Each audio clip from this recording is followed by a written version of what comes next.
Simon, good morning. Great to have you on today's Spotlight with me. It's Simon Kirkland from Sports Structures. Simon, over to you. Introduce us to your business, please. Yeah, I'm as a founder, executive chair now of Sports Structures, which is two companies, Sports Structures Limited and Sports Structures Education CIC. We're working in the community sports sector. We provide apprenticeships, both on pitch, activity, coaches and sport development officers, and off pitch in terms of management leadership, digital marketing, business admin, that sort of thing. We provide coach education training to coaches, both volunteers and paid. And then we also provide, and some of that's digital, obviously. We also provide consultancy services, expert advice, writing of learning and development, supporting organisations grow their people offer, for want of a phrase. So yeah, been around for 21 and a half years. Yeah. Great stuff. Congratulations. Great achievement. So what would you say makes you stand out from your competition? I think what we worked at really, really hard is quality. Quality of service, quality of delivery, and making sure that we do read the sector, which has been difficult over 21 years. There's an Olympic Games in London popped in there, which threw us a bit in a positive and a negative way. But it really is about quality and making sure we maximise our network. Our marketing's pretty strong, but it's not sales marketing, it's awareness marketing. Yeah. So I think we probably stand out because we offer a mixture of that coach education provision, education training, and apprenticeships, as well as offering expertise through consultancy services. Fantastic. So been around 21 years. Where's the next sort of 5-ish taking you then as a business?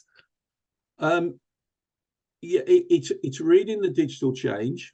I think that's an obvious one and a very easy thing to say, but trying to predict it is difficult. So I think we've pinned down now what we do, and we just want to now expand on what we do in terms of a broader offer around apprenticeships at the moment. So we do management leadership and coaching and things, and digital marketing. We want to see what the sector needs, and it might be, sports turf operative, which is groundsman, or it might be, a different type of apprenticeship. So it's reading the market and just growing on what we do. We're seeing a greater demand on quality learning and accredited learning. Conversely, there's lots of bite-sized learning, which is where the digital offer comes in, I think. So it's growing that, and I think it is right. How do we really respond to organisational need within the subsector of sport, really? So I think it's just gradual growth. We're not seeing that we're going to grow a new provision, because I think as a training provider with a consultancy arm, I think we're clear in our niche in the market in that way. Yeah, great stuff. Thank you. So what would you say your biggest learning has been since you've been a business owner, Simon? I'll go back to when I sat down with my former job as CEO of basketball. I met with the company solicitors at that point and said I was going to leave. And the solicitor, a great guy, still our company solicitor, said, right, there's 3 things if you want to run a business. What do you want to do? Do you want to be a business that grows and has people? Do you want to be just a consultant that just, gets work from other people? Or do you want to be a consultant that pushes out, and does your own thing, sort of thing?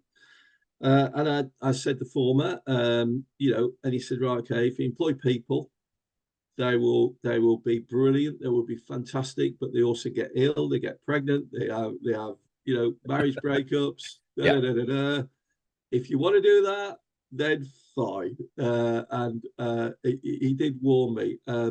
So yeah, and the challenge is then. Oh, the other thing he said was, just remember you won't have any holidays and you'll not sleep at night. And he just threw that in as he walked out the door.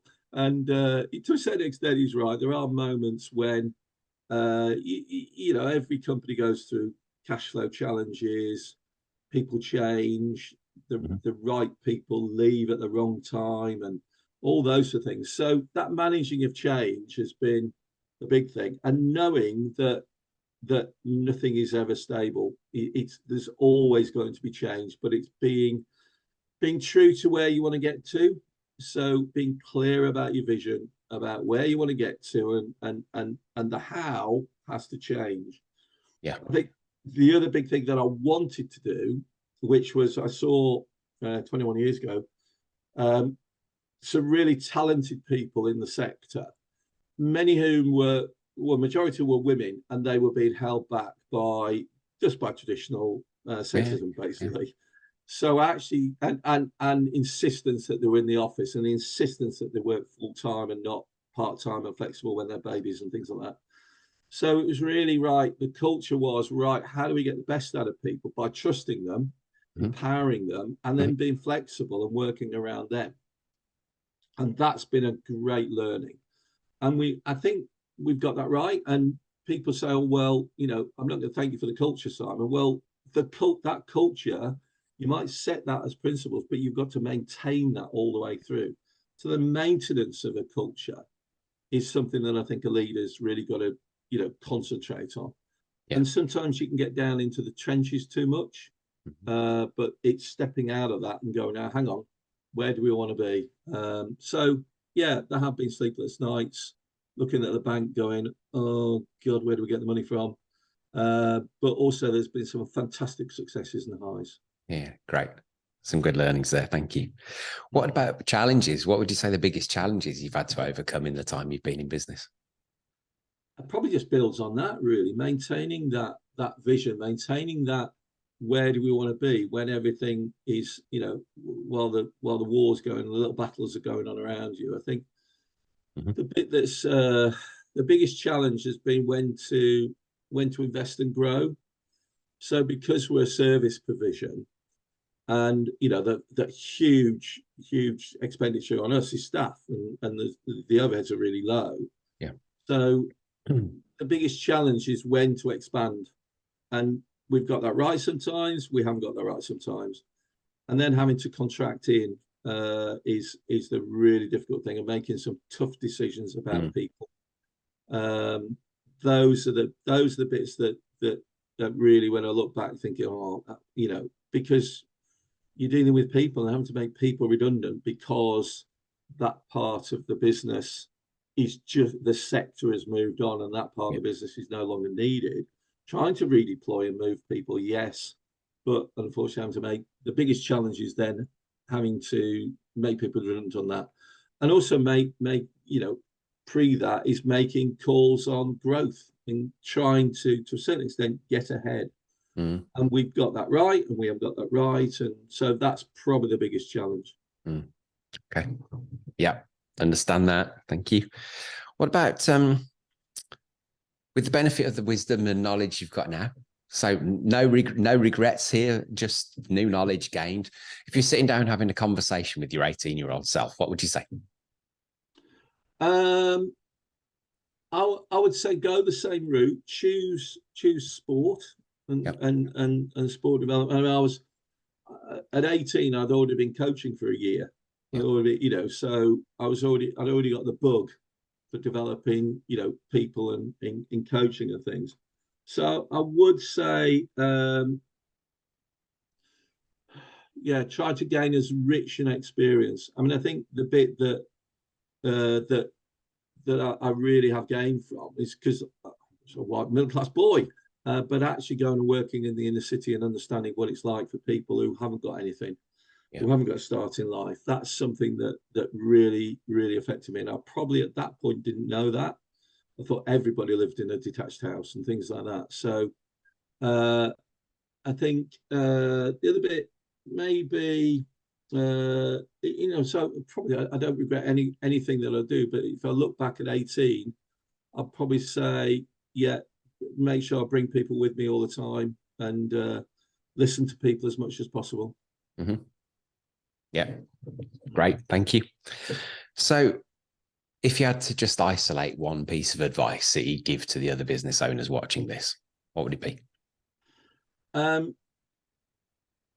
I think COVID brought this out really clearly, and when there are challenges around cash flow, and there will be, there's always challenges around cash flow. Sure. Whether you buy a big machine to produce widgets that you're capitally spreading over 3 or 4 years or whatever.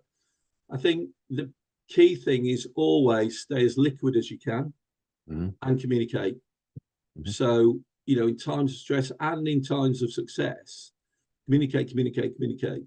Tell people what you're doing, but also stay as liquid as you can. Yeah. And I think the other bit that I think I've learned is that only people within the organization really care. Your customers, they do care if they lose the service. They don't necessarily care about your business. Yeah. And it's only the people internally who care, and value that bit about being proud of working for the company and build that up, because when we do our staff satisfaction surveys, what is brilliant out of 5, being proud of working at Sports Structures and proud about Sports Structures always comes out high. Recognition and reward always comes out low, because nobody's ever paid enough. So I think it's that staying liquid and communicate. Those are the key learnings, I think, for both in strife and in success, and everywhere in between. Agreed. Absolutely. Great advice. Thank you. So all of your contact details, website, etc., is down below this video. In terms of finding out more about you, what's the best next step, Simon? I think it is. This would test my last answer, really, whether we were able to communicate effectively because of the effectiveness of the website. So it is through the website, and have a trawl around that. That'd be great. And if people are interested in anything, then please email me, simon@sportstructures.com. Brilliant. I'm on there, or info@sportstructures.com. But yeah, we'd love to talk to people about both in and out of community sport. I think one of our strengths is that we're not all sporty people. So one of the things we work really, really well on the apprenticeship program, on the management side of things, although we are sports people, we have tutors and assessors who are from business, and that marrying of that bit works really, really well. So we're flexible enough to move out of sport and offer those services.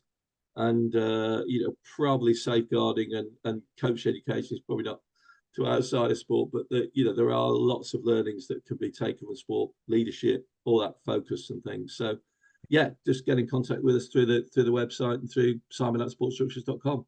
Brilliant. Okay. Thank you for sharing your insights with us this morning. Obviously, best of luck going forward with the business. And I know in sport, you don't say best of luck, you say go well. Okay, well then go well. You don't need luck. Go well, and the answer is cheers. Yeah. That's fair enough too. Cheers. Great to meet you, Simon. Take care. All right. Thanks, Andy. Good to see you.